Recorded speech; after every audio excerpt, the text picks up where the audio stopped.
नमस्कार, मैं डॉक्टर अंजू अग्रवाल पुनः आपके समक्ष जयशंकर प्रसाद कृत कामायनी के चिंता सर्ग की व्याख्याएं करने के लिए उपस्थित हूँ। कामायनी सर्ग का अंत हो रहा है।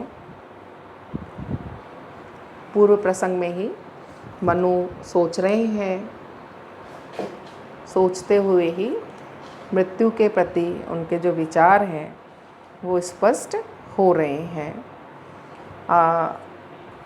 उसी को आगे बढ़ाते हुए आगे की व्याख्या करते हैं।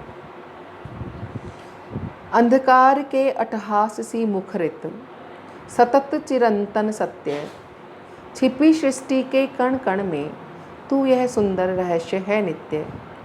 जीवन तेरा शुद्र अंश है व्यक्त नील घनमाला में, सौदामिनी संधि सा सुंदर क्षण भर रहा उजाला में। वही मनु मृत्यु की वास्तविकता से अवगत हुए हैं। मृत्यु को ही संबोधित करते हुए आगे बोल रहे हैं। अंधकार की अट्टहास सी मुखरित सतत चिरंतन सत्य कि हे मृत्यु, वो कविवर प्रसाद मनु के माध्यम से मृत्यु की वास्तविकता को ही स्पष्ट कर रहे हैं। स्पष्ट करते हुए मृत्यु को कह रहे हैं, मृत्यु और जीवन का संबंध स्पष्ट करते हुए कह रहे हैं। अंधकार की अट्टहास सी मुखरित सतत चिरंतन सत्य। बड़े उत्कृष्ट और कलात्मक ढंग से मृत्यु को संबोधित करते हुए जयशंकर प्रसाद जी कह रहे हैं कि अरे मृत्यु, तू अंधकार में होने वाले उस अट्टहास, अट्टहास किसको कहते हैं? बहुत ज़ोर से कोई व्यक्ति हंसता है, बहुत ज़ोर से हंसना या ठट्टा मार करके हंसने को बोलते हैं अट्टहास। कि अरे मृत्यु, तू अंधकार में होने वाले उस अट्टहास के समान है जो निरंतर गूंज रहा हो। मुखरित सतत चिरंतन सत्य है कि बहुत मुखरित हो रहा है, मुखरित हो करके तुम्हारा अट्टहास गूंज रहा है, मुखरित हो रहा है।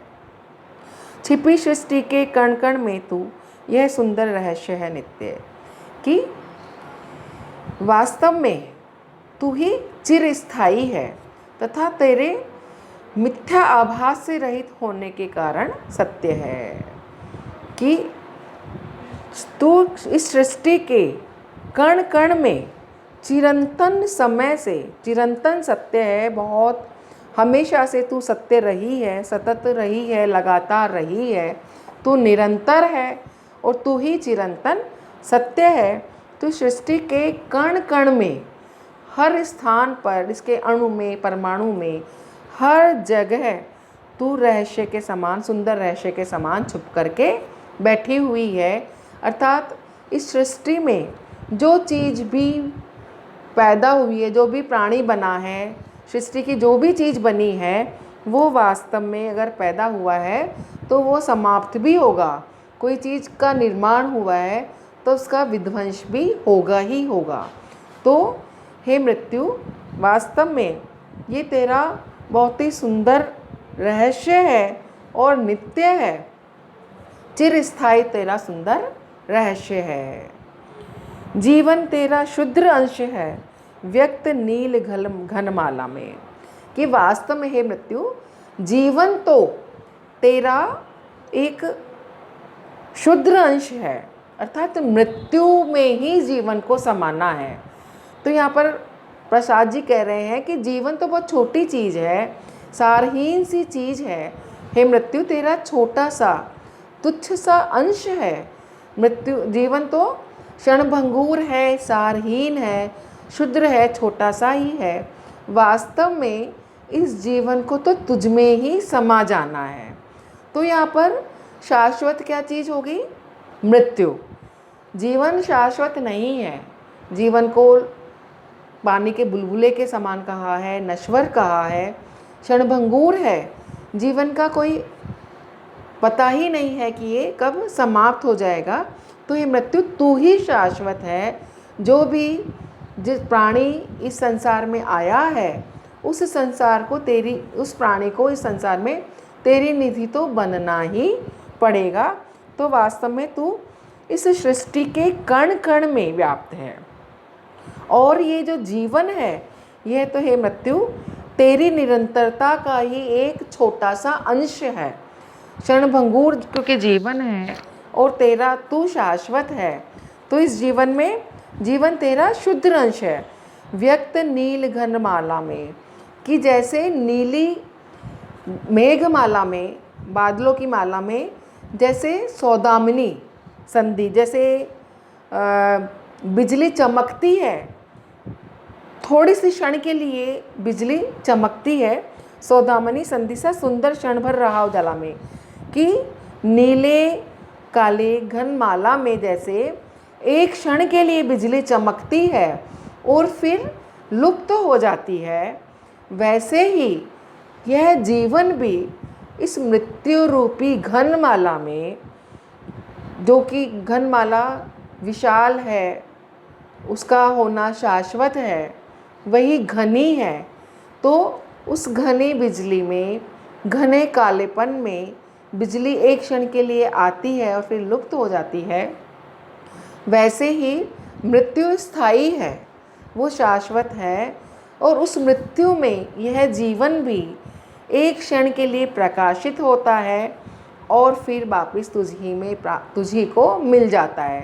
प्रसाद जी ने बहुत ही सुंदर कल्पना की है कि इतना बड़ा जो जीवन कोई अगर जी रहा है, उस जीवन को भी मृत्यु में पैदा होने वाली एक क्षणिक उन्होंने बिजली के जैसे आभासित होने वाली कड़ी बताया है।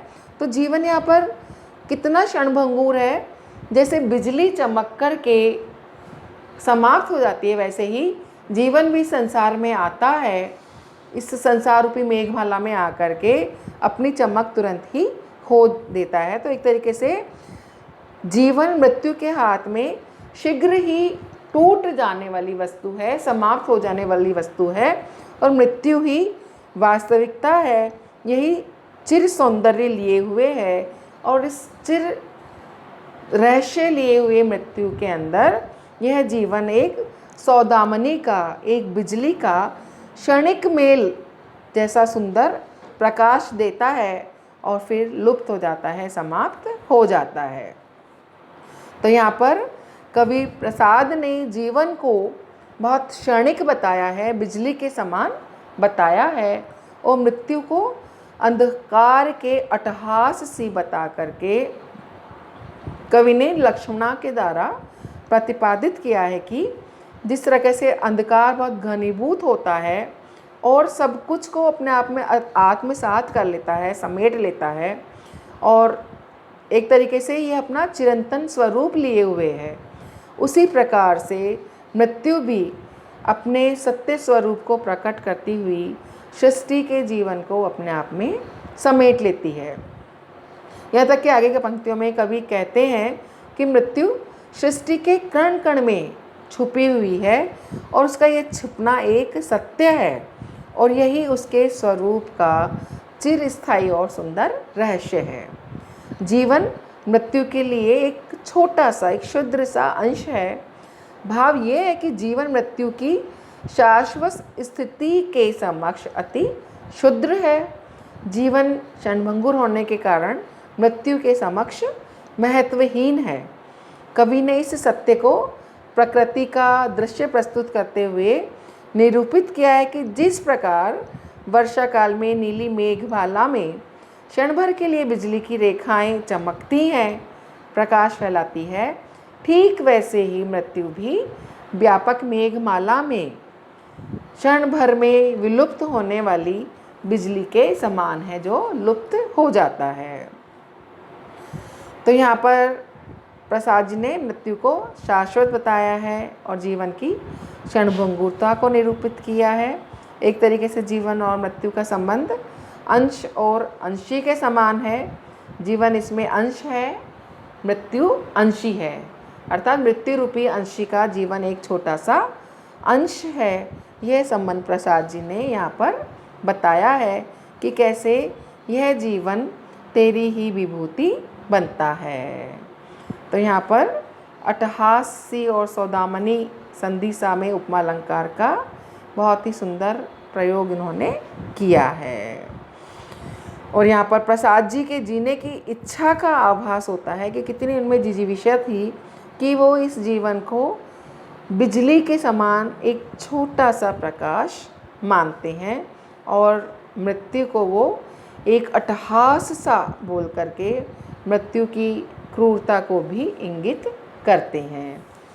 अब आगे इस कड़ी के अंदर मनु जो है उसी का आगे चित्रण है कि कैसे प्रकृति फिर धीरे धीरे करके कैसे तांडव कर रही है, कैसे आकर्षण विहीन सब चीज़ें हो गई हैं। पवन पी रहा था शब्दों को, निर्जनता की उखड़ी सांस टकराती थी दीन प्रतिध्वनि बनी हिमशिलाओं के पास। धू धू करता नाच रहा था अन अस्तित्व का तांडव नृत्य, आकर्षण विहीन विद्युत कण बने भार भाई थे वृत्य। मृत्यु सदृश शीतल निराशी आलिंगन पाती थी दृष्टि, पर व्योम से भौतिक कण सी घने कुहासों की थी वृष्टि। बाष्प बना उड़ता जाता था वह भीषण जल संघात, सौर चक्र में आवर्तन सा प्रलय निशा का होता प्रात। कि अब कैसे धीरे धीरे करके सृष्टि में परिवर्तन हो रहा है, वातावरण में परिवर्तन हो रहा है, प्रलय जो है वो धीरे धीरे करके अपने वातावरण को शांत करता जा रहा है। तो आज तक हमने कामायनी के चिंता सर्ग की समस्त महत्वपूर्ण व्याख्याएं, चयनित व्याख्याएं कर ली हैं। आज कामायनी का चिंता सर्ग समाप्त होता है। इसके आगे का जो भी जयशंकर प्रसाद की काव्यांश हैं वो अगले व्याख्यान में हम करेंगे। धन्यवाद।